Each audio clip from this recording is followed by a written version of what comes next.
14 August royal Calcutta golf ক্লাবের platinum লাউঞ্জে sports management বিষয়ক বিশেষ seminar beyond the field navigating the new এরা of sports management.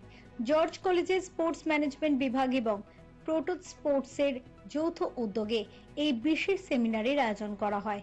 অনুষ্ঠানের শুভ সূচনা করেন জর্জ গ্রুপ অফ কলেজের ট্রাস্টি ও ডিরেক্টর শ্রী মনোজ যোশী। সেমিনারের অন্যতম প্রধান আকর্ষণ ছিলেন ভারতীয় ক্রীড়া জগতের কিংবদন্তি টেনিস তারকা লিয়েন্ডার পেজ। নিজের দীর্ঘ ক্রীড়া জীবনের অভিজ্ঞতার আলোকে আধুনিক স্পোর্টস ম্যানেজমেন্টের বিভিন্ন দিক তুলে ধরেন তিনি। অনুষ্ঠানে উপস্থিত ছিলেন সিএবির অভিষেক ডালমিয়া, হকি বেঙ্গলের Ishtiaq Ali, Olympic association of ইন্ডিয়ার চন্দন রায়চৌধুরী, সর্বভারতীয় টেনিস সংস্থার হিরণময় চট্টোপাধ্যায় এবং এবিপি গ্রুপের অভিক সরকার সহ ক্রীড়া ও কর্পোরেট জগতের বিশিষ্ট ব্যক্তিত্বরা। এই সেমিনারে স্পোর্টস ম্যানেজমেন্ট শিক্ষায় বড় উদ্যোগের ঘোষণা করে জর্জ কলেজ।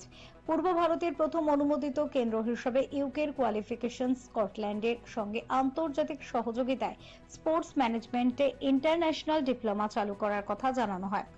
ভারত ও যুক্তরাজ্য সরকারের দ্বিপাক্ষিক সমঝোতার ভিত্তিতে আন্তর্জাতিক পাঠ্যক্রম চালুর বিষয়ে বিস্তারিত জানান মার্ক হেল। পরবর্তী পর্বে স্পোর্টস ম্যানেজমেন্টের বিভিন্ন বিষয় নিয়ে আলোচনায় অংশ নেন সুব্রত দত্ত, ইন্দ্রজিৎ ভালোটিয়া। এরপর অনুষ্ঠিত হয় বিশেষ প্রশ্নোত্তর পর্ব। শ্রী রঞ্জিনী যোশীর ধন্যবাদ জ্ঞাপনের মধ্য দিয়ে শেষ হয় আন্তর্জাতিক এই সেমিনার। ক্রীড়া ক্ষেত্রে পেশাদার ব্যবস্থাপনা ও শিক্ষার নতুন সুযোগ তৈরির ক্ষেত্রে এই উদ্যোগ গুরুত্বপূর্ণ ভূমিকা রাখবে বলেই মনে করছেন উদ্যোক্তারা। The leader of my team is our Prime Minister Shri Narendra Modi ji. You see the vision, the passion and the feelings that he has for our people of Bharat. I can talk especially through sport, through sports education. You see the way that Narendra Modi ji is supporting all of the youth through the Khelo India project, through sports administration. When you looked at the 2020 Olympic Games in Tokyo, there were many athletes who had to get certification through the COVID pandemic. Narendra Modi ji, through Kiran Rijiju, supported those athletes. There were a couple athletes who needed surgeries. One of our top female athletes needed surgery. That was also looked after.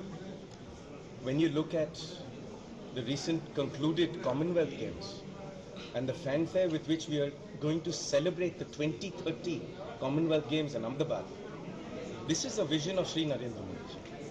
For me, after the last 40 years of playing for each and every one of you Indians, to then come and empower our youth through sports and sports education is by the support and the blessings of our Prime Minister Shri Narendra Modi ji.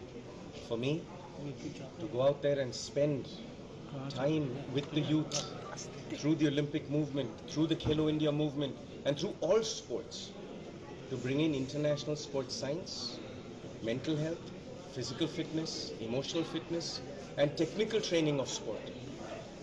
This program that we are here today exemplifies how the youth of India can be empowered through sports education and sports management, to be able to earn a job, to put food on their table and a roof over their head.